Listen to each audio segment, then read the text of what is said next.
And again, go on again. This is coming from CoinDesk. You see it, I'm not saying no art upon the one here, but if you tell you say this thing is coming from CoinDesk. So business, you see it. Fed Vice Chair Bernard calls for crypto specific regulations. Notes stablecoins risk. While crypto has all the same risk that we are very familiar with from traditional finance, its quirks need tailored solution, Lahiel Bernard said.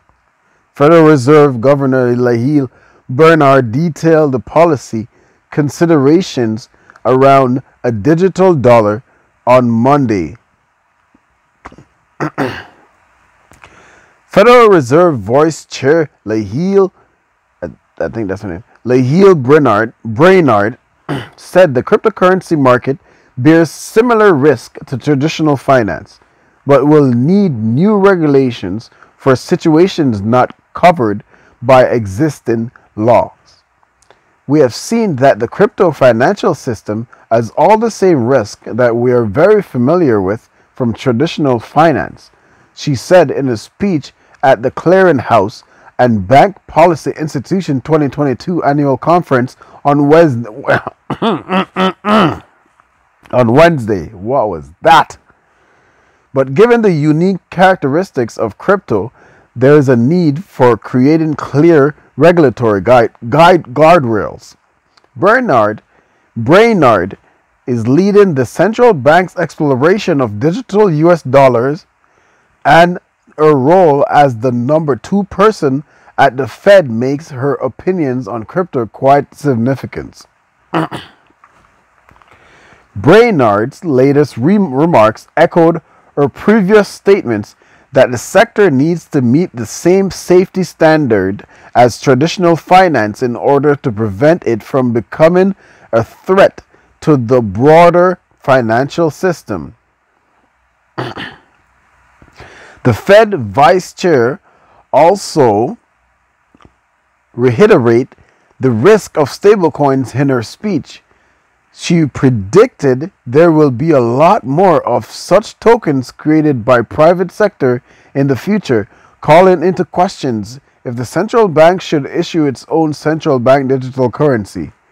Stablecoins is one of those areas that I think has the most potential for risk if not properly regulated, and of course those risks can easily spill into the main core financial system because of the runnable nature of stablecoins, she said.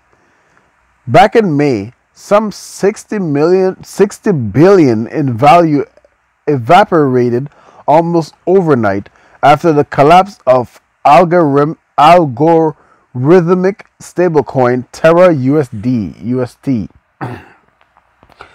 Meanwhile, some worry that asset-backed stablecoins such as USDT or USDC may not be stable to sustain significant amounts of withdrawals.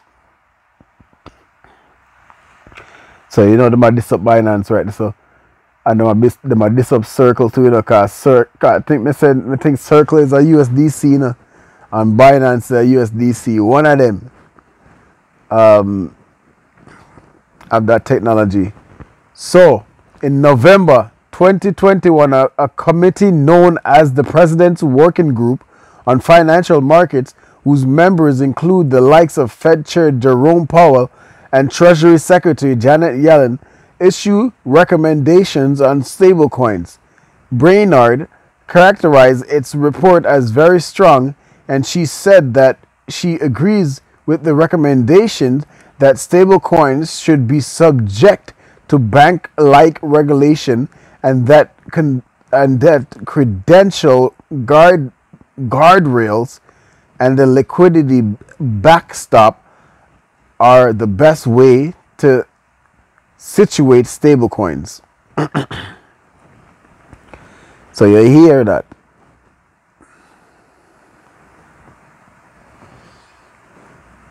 Where's the author of this? By Haleen Braun.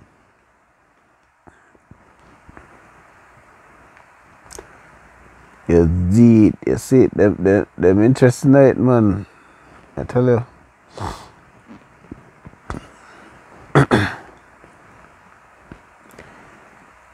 Hey, listen, the Fed has been interested in crypto since 2019.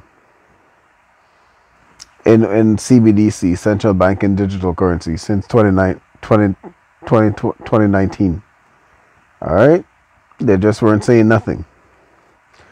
When do you hear of amazingly great technology being proven or being found, and the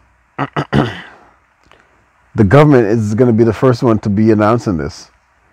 If the government knows of this, they will not. The governmental body, they will not share that information. It will become immediately classified information. So them already talk about price and Ethereum merge. And people are full of foolishness, man. I be a foolishness them going, man. Is this true? By CNBC, resilient US dollar soars to 24-year high versus yen 37-year peak in its sterling. Continue, whatever. I don't know, man. With this economy and high gas price and high inflation, high percentage, high for everything, food, grocery, everything. Everything is high right now, and you're talking about the dollar is strong. I don't know, man. These people, these media, they always report the bad, the wrong things to the people.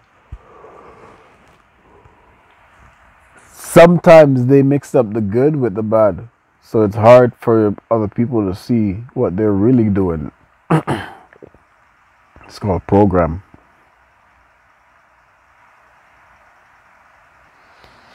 Shopify dips more than broader markets. Zambia seeks 8 billion debt relief.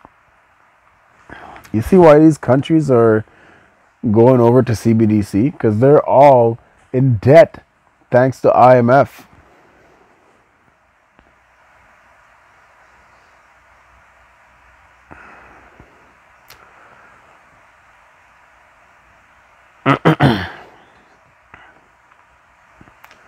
Alright, I'm going to go over to this video.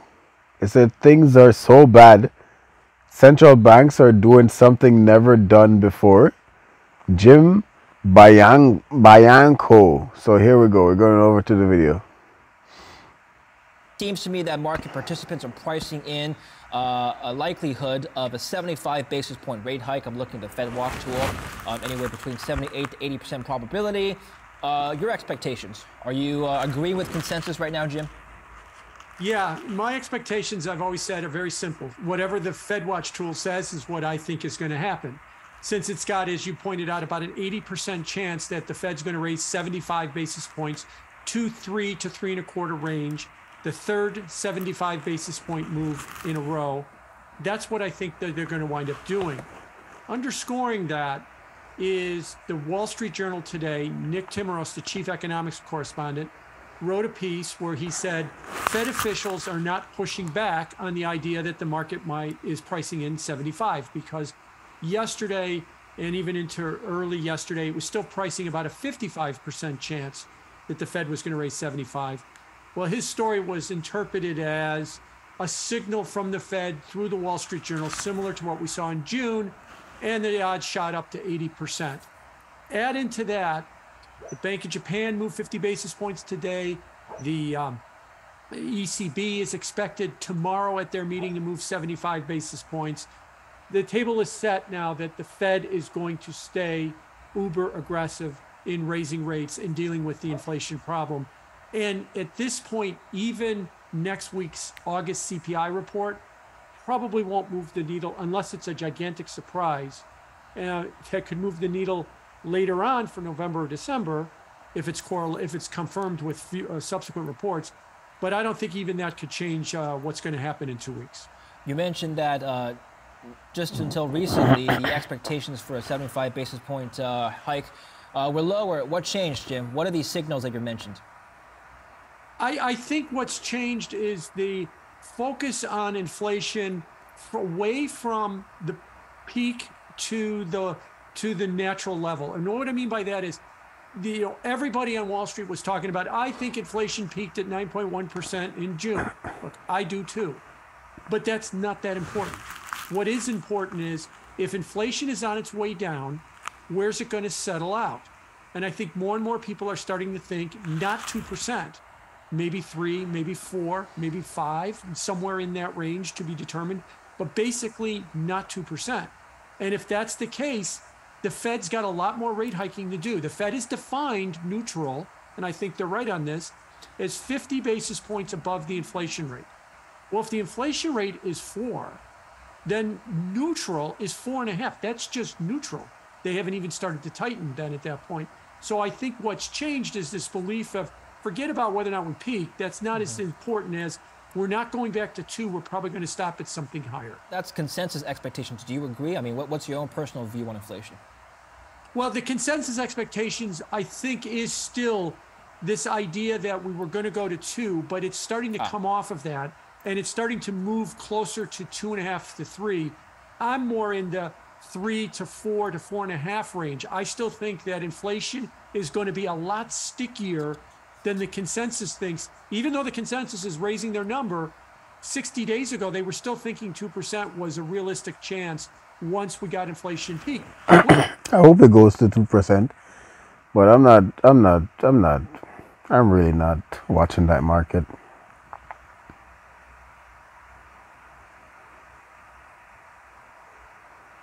I'm really not watching that part of it. The interest rates. I mean, it's the news is so vast and so far on everyone's, and seeing that I read, I'm seeing it, I'm reading about it, but I'm not worried about it because I'm not allowing it to affect me.